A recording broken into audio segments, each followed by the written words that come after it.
You're listening to Witch Wednesdays, your weekly podcast source for all things witchcraft in the modern world. Welcome back to Witch Wednesdays.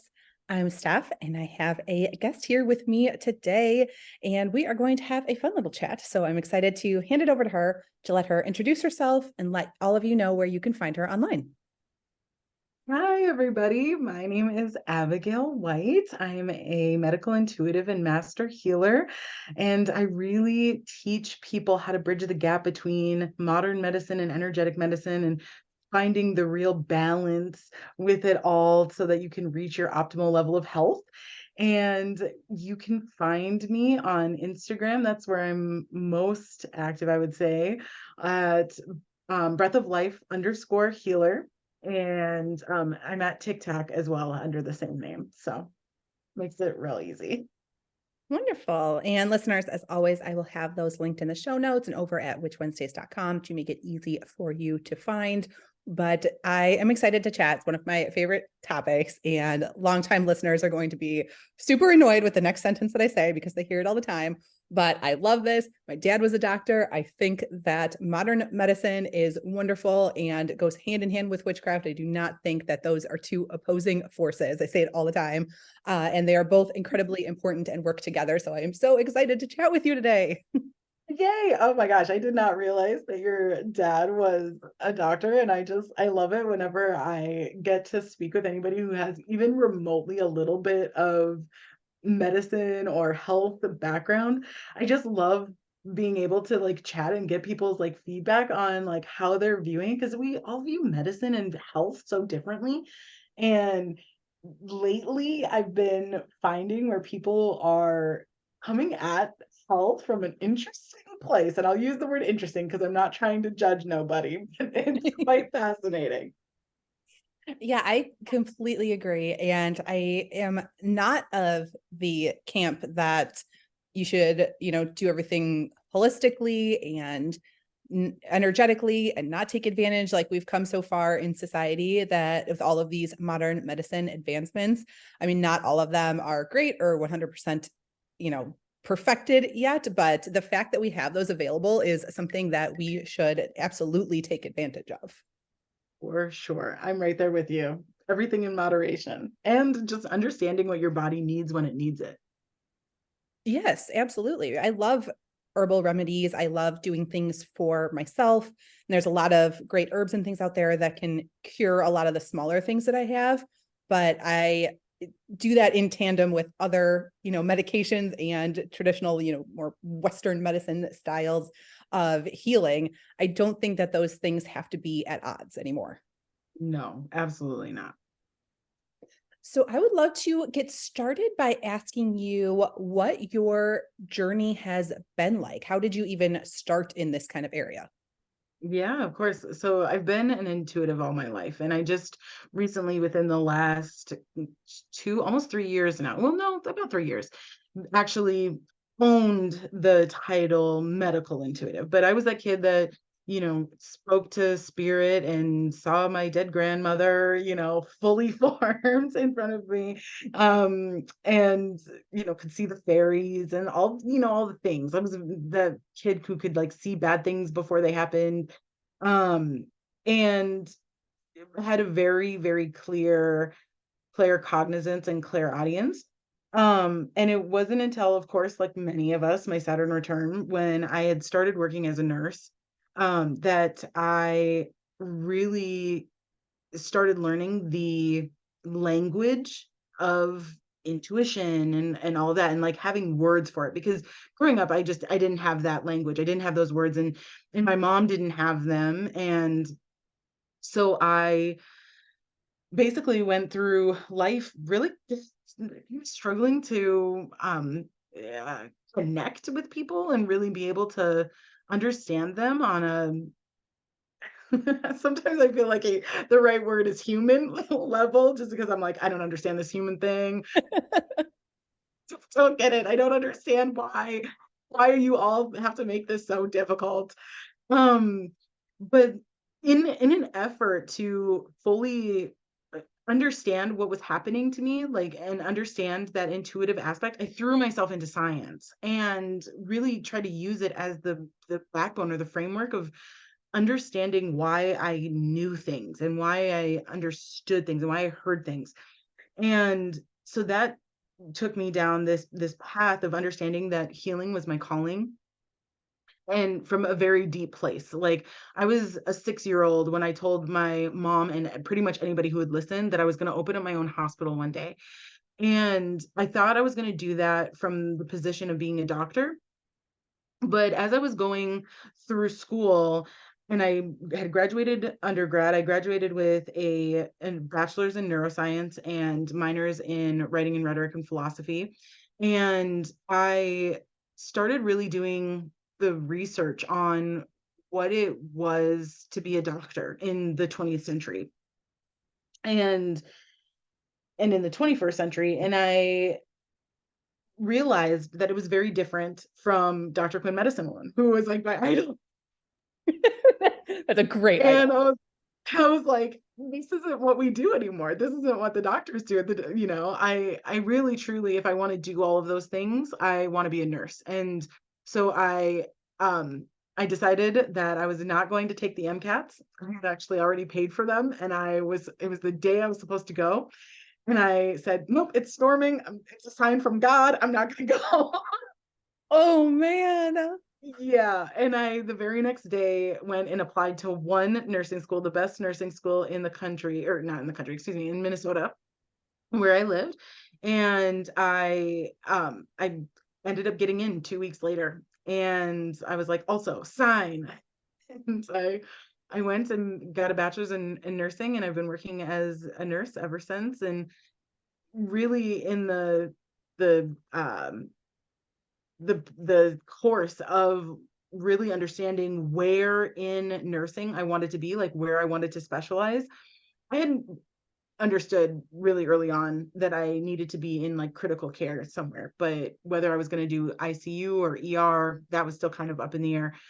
I was in deep in figuring that out, and that's when my Saturn return hit. And so all of a sudden I had Western medicine and I had intuition and energy work all meshing together. And then after I had graduated and got my certification as a legitimate intuitive, not that you need one of those, but I'm a scientist, guys. Um, I was like, you know what? It's time. It's time to open my own business. And that's how Breath of Life was born. Wow, that's such an exciting story. I love every aspect of that. I especially not showing up for the MCATs like the day of. That's amazing. It was probably the best, craziest. I mean, I don't know that I would have the confidence to not go. I'd probably just go anyway. And I thought about it too. I was like, I paid all of that money and I studied for over a year for it. And it would have been interesting to see what I would have gotten, but it will always be a mystery. Wow, way to completely follow your intuition on that. Amazing. That really, at the time, I still didn't even have the words for that. And I was just very much like, I guess this is God's will. It's just very much God's will that I skipped that. And went into nursing, which is insane. My brother-in-law is a surgical nurse and my sister-in-law is in the emergency department. So I have nothing but the highest respect for nurses. Oh my goodness, the work you guys do. I love it. A fellow ER nurse. It always warms my heart. I love all nursing. Truly, I do. But I have a special place in my heart for emergency. Yeah, she's just got the best stories. I'm like, I don't know how you do what you do. And she used to work night shift. It was like, girl, I work night shift. Do you really?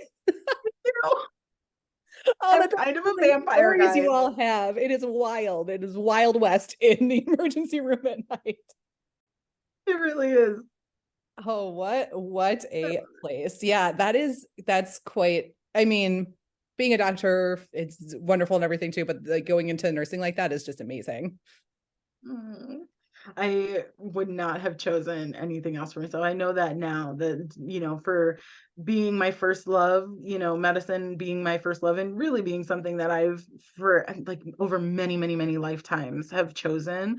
It's I look at my life now and I'm like, my worst day as a nurse has always been my best day as a human. And it's truly one of those moments where I can look back and say did not make a mistake. And like you said, following my intuition that day and not going and not pursuing that, just the best thing I had ever done.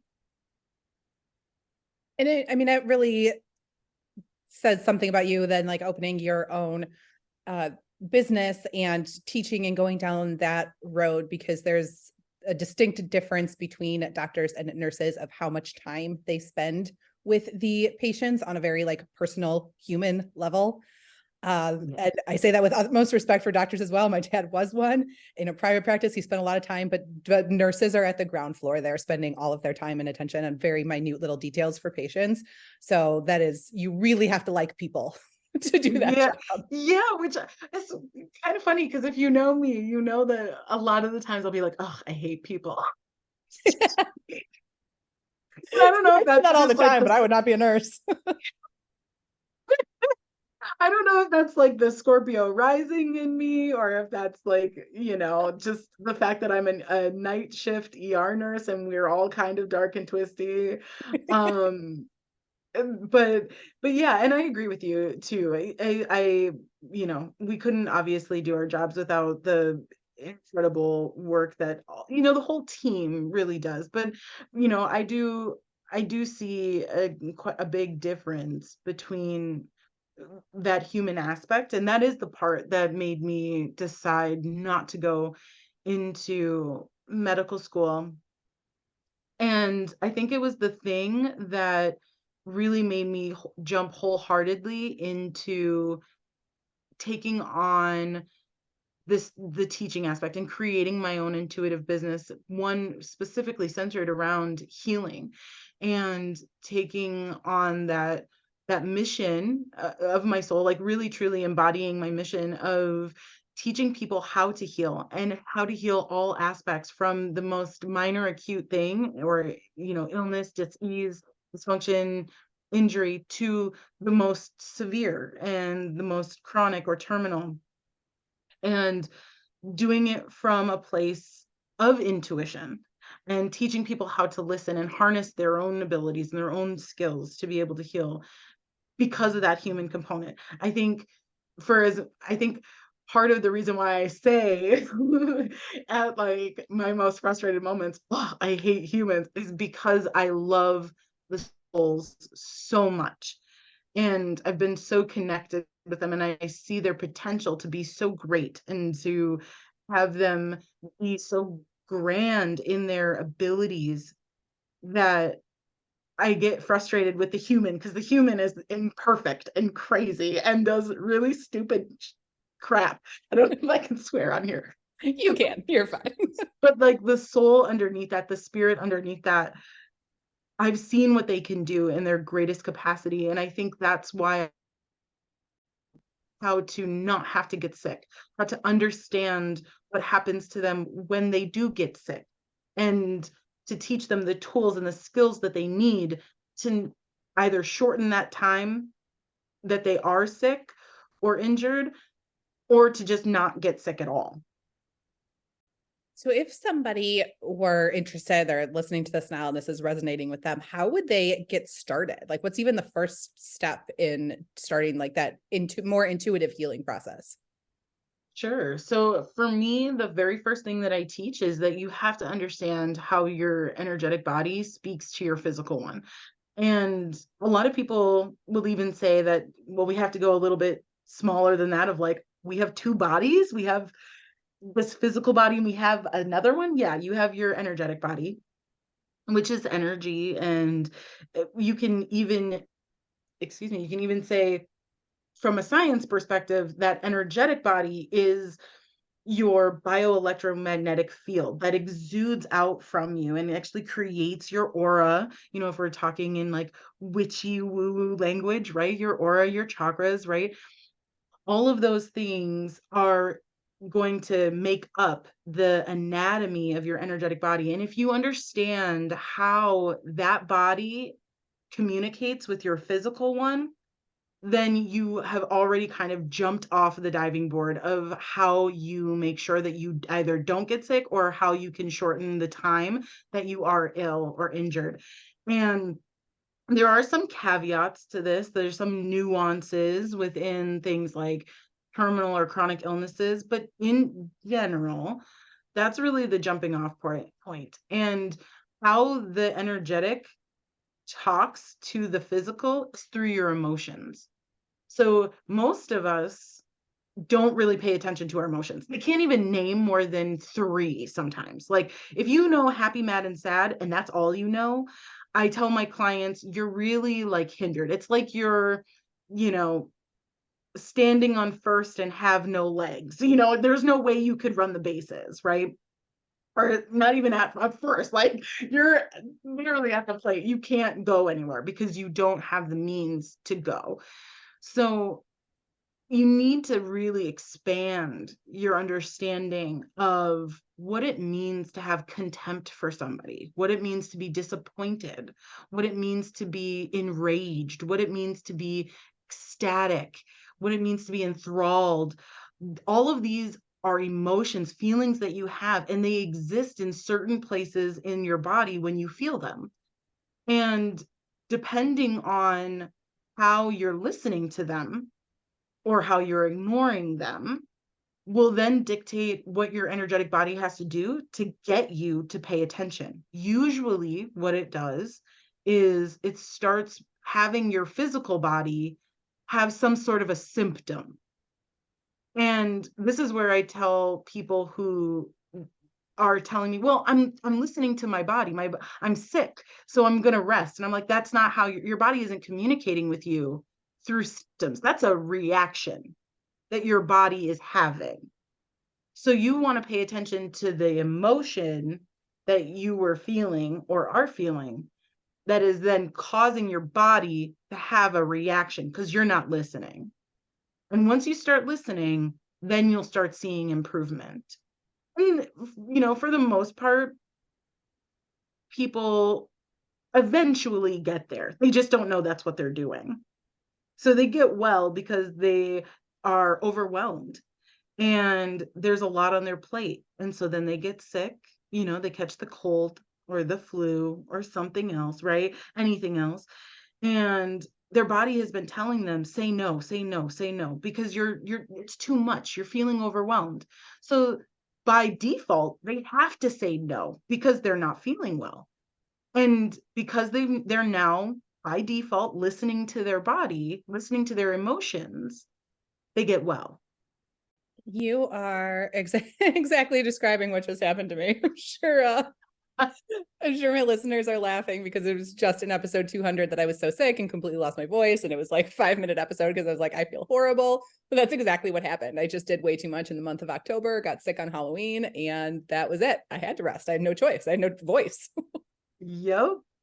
And I was so completely sick. And then I was on the flip side of that, wallowing about it, literally, and just like in bed. And then I called my mom 2 days later. I'm like, I'm still sick. She's like, have you even moved? Like, this is why you're still sick. You're like laying in bed feeling sorry for yourself. You need to take a shower. You need to go outside and get fresh air. You need sunshine. You're just allowing yourself to remain sick by just laying there feeling bad for yourself.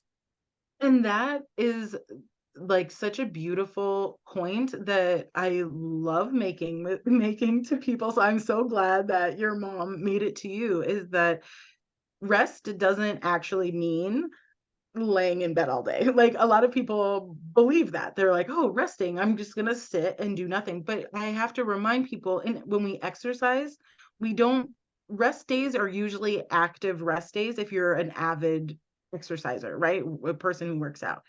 And so that means you're not, if you lift weights, you know, excuse me, my brain can connect to my mouth here. You don't lift weights 7 days out of the week. probably, right? You're probably lifting weights 5 days out of the week and then have either 1 or 2 days where you're resting. And that rest usually is just still exercise. It's still something that you're doing actively with your body, but it's something that's not as strenuous as your normal workouts. So you go for a walk, you do Pilates, not that that's not a strenuous thing, or yoga, or some form of light stretching, right? So that is really what the body means by rest. It means doing something different that's not as strenuous, that is going to allow the muscles that you always work to recoup. And there's, such beautiful medicine in, like your mom was saying, getting sunshine, taking a shower. All of those things have great energetic properties of healing. So even if you don't know how to manage your energy or do Reiki or really harness your psychic abilities to be able to control your energy and pull energy, doing those things, going outside for a walk, getting fresh air, getting some sunshine, eating nutritious food, making sure you're getting restful sleep, lowering your stress, which is going to lower inflammation. Those are all going to be very energetically helpful and healing for your body. How, if somebody was, coming to this for the first time, they're like, oh, this makes sense. I really want to like try this out. How long does it usually take people, do you find, to connect those two things in their mind and sort of realize what's going on there and connect to like more of their emotions and energy? I would say if you are a person that now is aware of it, right? Having listened to this and you're saying, I'm gonna dive into this, I would say it doesn't take long. It's if you are being adamant about really getting to understand the emotions that the emotions that exist inside of you, right? That are kind of all the time, right? Um, and you're making an effort to really stay in alignment. And when I say alignment, I mean staying consistent with being in communication with your emotions. So if I'll use this time of year as a good example because I see it happen every year. This time of year, we're getting into the holiday season. And there's a lot of stuff that we have to do, right? There's a lot of parties that we're probably invited to. There's the dinners and there's the presents to buy and there's the family members to visit and travel to. There's all of these things. If you're really honest with yourself, I would say most people don't want to do half of the things that they think they have to do, right? They don't want to go and see their in-laws. They always have a terrible time, or it's always such a fight, or getting all of the kids there to spend the next 6 hours there is super stressful, but they're going to do it anyway. Instead of listening to their bodies, listening to their emotions, and saying, you know what, this year, I just really don't think that this is a good idea. I think that there's another way that we can divide time. Or maybe we can put a limit on it. Instead of 6 hours, it's 2 hours or whatever it might be, whatever the compromise is. Most people don't make those adjustments. And so by the end of the year, on January 2nd, after all of the parties are done and all of the travel is done and all of the stress is quote unquote done, they are sicker than a dog. So I would say if you spend even a week really getting in touch with how you're feeling and listening to it, allowing yourself to say no, allowing yourself to say, we need to compromise on this because I can't handle everything that we've got on the docket here. You will notice very, very quickly how much more balanced you are, how much more you can give energetically, how much more present you can be in those moments where you're like, do I really want to be here? No, but this is my compromise, right? And you're going to notice by the end of that stressful period, and this is actually, let me pose this as a challenge to everybody who's listening. I challenge you during this holiday season. If you can listen to your emotions and actually come up with either compromises or just choose yourself and you choose your peace and say no, not this year, come back and let Steph know how you're doing, if you're sick, if you're not, how you're doing by the beginning of January. That's an excellent challenge. I love everything about it. 100% accurate when it comes to the holiday season. I love what you said. People go to their in-laws anyway, even though they know the drama it's going to cause. It's so accurate. Right? And it saddens me. Like my heart hurts just a tad bit with every year. And I really wish that if I could magically help everybody be like say be able to know when people were compromising themselves and they were making a choice that they really just didn't want to do and they knew was super stressful for them and didn't really help them in any way, for me to just give them a little bit of my like stubbornness, my little bit of my gumption and be like, just say no. It's okay. They're not going to hate you. They may even respect you because they know that you don't want to be there, you know? So, that would be my gift to everybody. It's just you choose yourself. You're not being selfish. And on the times when you're like, I can't actually just say no. Then find the good compromise. Find the compromise that feels good inside of your body. I don't think that it's right to be like, well, we're never going to go to my in-laws, um especially if they're not, outright terrible people. We're not trying to pick on in-laws here. But, if it's a stressful time, then, find the good compromise and say it's going to be for this many hours or it's only going to be on this day. We're not going to spend a whole weekend or however the compromise needs to come. And I promise that by doing that, by allowing yourself some semblance of choosing your peace, your body will thank you for it because it realizes that you're not ignoring it. You are on purpose saying, we need to find a balance here. So, what is it that will feel good and allow us to be at our best and be at our most present, even if it's not, where we want to be. So it's definitely something that will produce quick results. That's the other thing. This isn't going to take months. It's not going to take months for you to see the benefit of this.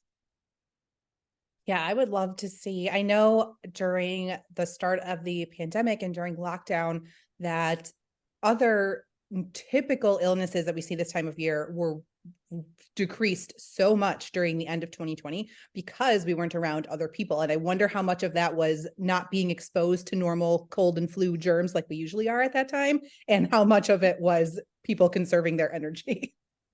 I honestly would say that it was probably somewhere around like 60-40, if not 75-25.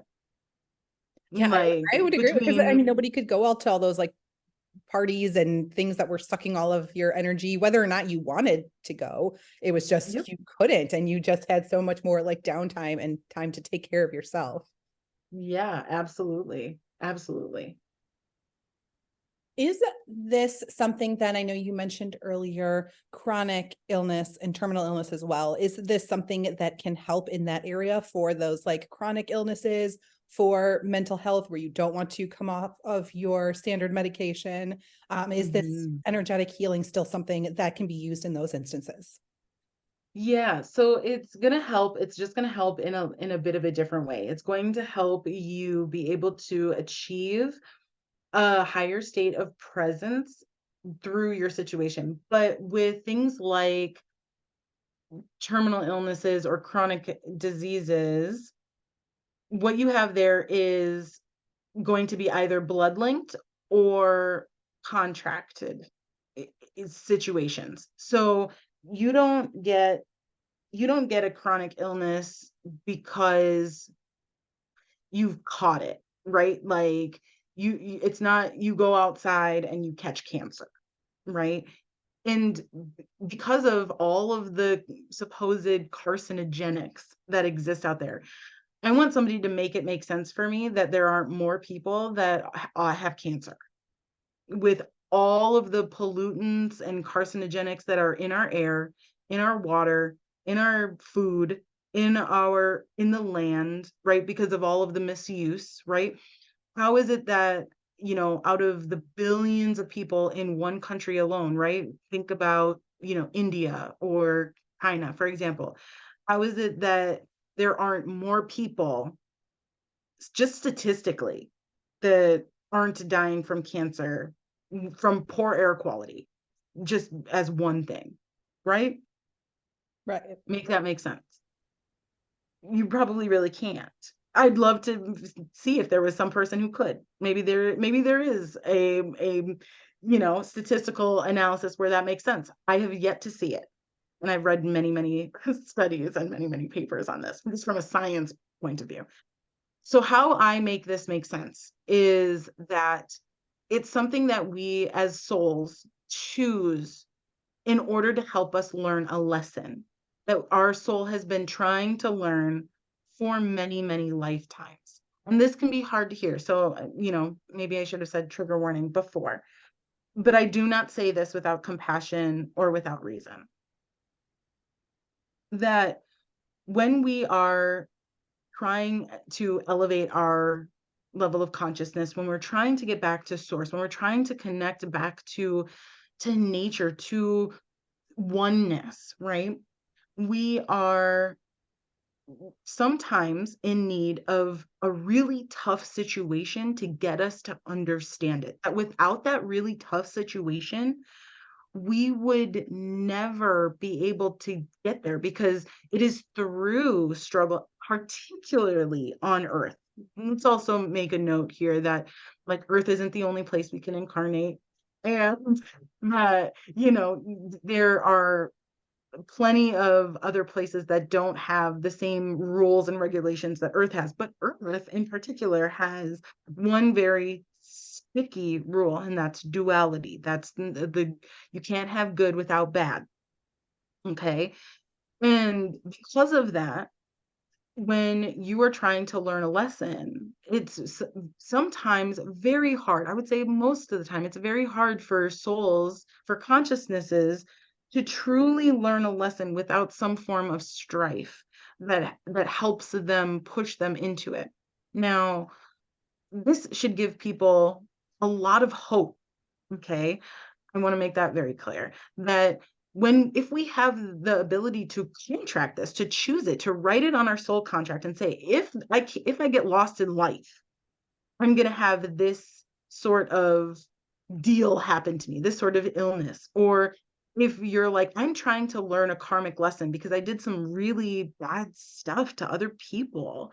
And I really need to learn this lesson because I don't want to have to go back and relearn this. So let me contract into this particular disease, disorder, dysfunction. Then it means that you have the power to rewrite that contract. You have that power inside of you to learn the lesson that you're supposed to learn and find peace and find understanding and find love and find gratitude and all of the things. So it can seem kind of bleak to have it be said, well, you in some way chose this for yourself, and so you're choosing to suffer. Well, I don't look at it that way. I don't look at it that way at all. Suffering, yeah, may be a part of it, but it doesn't have to be. And I've seen this in my own personal life with my sister who passed away from cancer. Her um at the end, she was one of the healthiest people I had ever seen. And her ability to turn to me and actually speak to how she had improved herself, how she had become a better person, how she had been able to learn what it was that she was supposed to learn. And she knew that like she was not going to have to relearn this. Um, the particular lesson she had to learn, that it gave her such, and she was able to feel so empowered in her choice as a soul to have come into this life knowing that this was going to happen to her.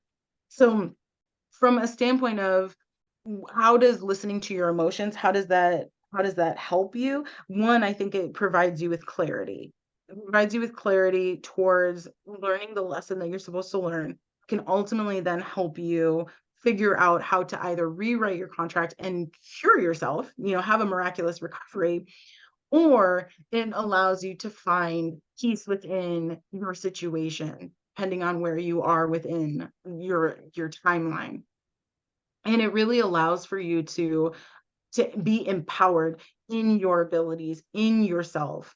And that, I think, is one of the greatest gifts that you could give yourself, even if you're, not able to get off of your medications right away, not able to, have the quote unquote full life that other people may like deem as such, right? Oh, well, you can't travel. Well, to you, that might not be a full life, but you can still have a full life even without that. You know what I'm saying? Yeah, that is a super interesting look at it because it's something that I have considered as well, and something that I took issue with my religious upbringing Mm, was the sort of like bad stuff that was happening and like where is this higher power in all of this, that especially when it was like children, that's like yeah. how I don't get it. I don't understand it. And that was definitely part of the reason of me leaving organized religion, because faith is a big part of that. And I just don't have it. It does not exist. That's not who I am as a person. So Mm. I always find it interesting to get these other opinions and aspects and the way that people think about this and think about the healing from that and why these things happen. I love hearing the different perspectives on that. And so to hear that from your perspective as an intuitive healer and all of that is incredibly interesting. Well, and to see, for me, I see the truth of it in those who are able to go into remission, the people who are able to get off of their medications, the people who have these like miraculous healings that come out of it and say, you know what, I'm a completely different person than I was, X amount of years ago or at the beginning of this journey. And I really have found this ability to be more compassionate, more humane, more loving, more in gratitude. You know what I mean? Like all of these people who've had these really miraculous healings, they all come out of it saying that something inside of them shifted, something inside of them changed. And for me, that is the like lingo, that's the layman's lingo of I renegotiated my contract. I learned the lesson and therefore I was able to say that contract's done, and you do become a different person. There is something inside of you that shifts very drastically. And the more that you're living in alignment, even if it's not a terminal or chronic illness, when you start living in alignment, right, to everything, to your emotions and your physical and emotional bodies, once you start, doing the thing that you're meant to do, that's creating supposed to create impact, and you're feeling really alive and empowered within that, you change. Something in you changes and you don't get sick as often and you live very, very healthfully, and you are able to know when something is just not right for you. You're able to stay away from it easier without feeling shame or guilt about it. So for me, that's where I'm like, it's hard to hear. It's a hard it's a hard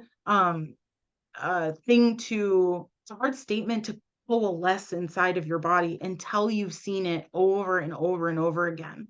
And you've seen how people are able to um really live their fullest because of the change.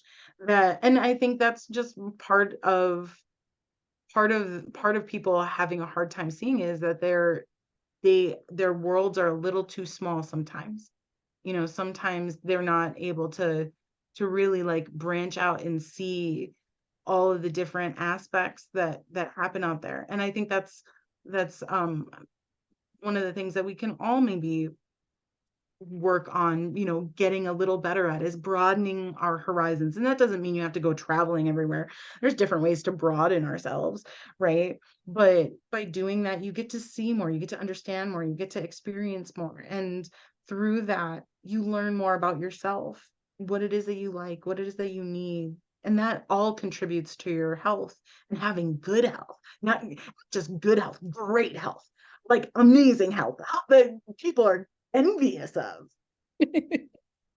Oh my gosh, that is such great information. Thank you for sharing all of that.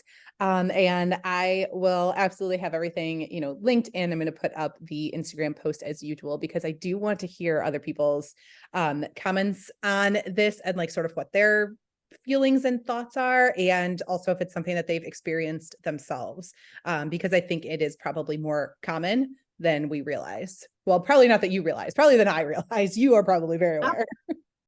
I would love to see it. I'm so excited to hear how people thought. I'm sure that there's a lot of people out there that will disagree, and that's okay. I don't, there, I'm definitely that intuitive that says there are many sides to people's truth, and this is just mine. This is my truth, and I'm so honored that you had me on and that we were able to discuss this. Some of this stuff is hard. Yeah, It's it is. hard.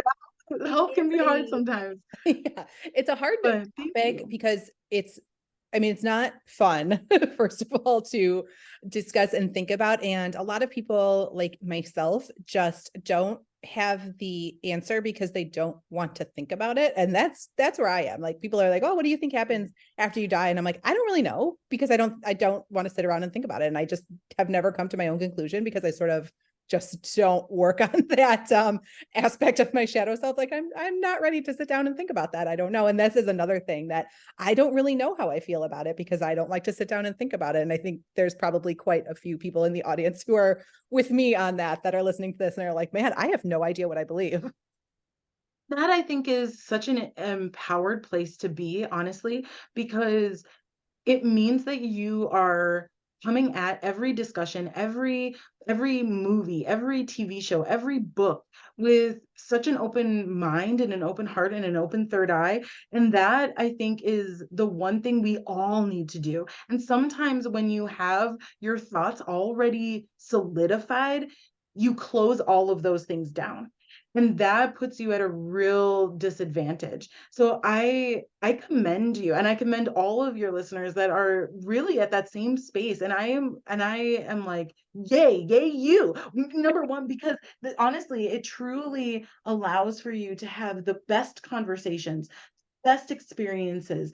You don't have to agree with everything, and that's okay. And I don't think that there's any sort of timeline that people need to be on to like figure out when they're going to work on their shadow self. I say you don't even have to at all if you don't want to. But I really have seen in my own experience that the people who are able to come at every moment of their lives with a truly open mind and open heart, willing to say, yeah, that may be true. You truly have some of the a really great leg up on being able to just enjoy what it is to be in this life. And that, I think, is something we all should strive for.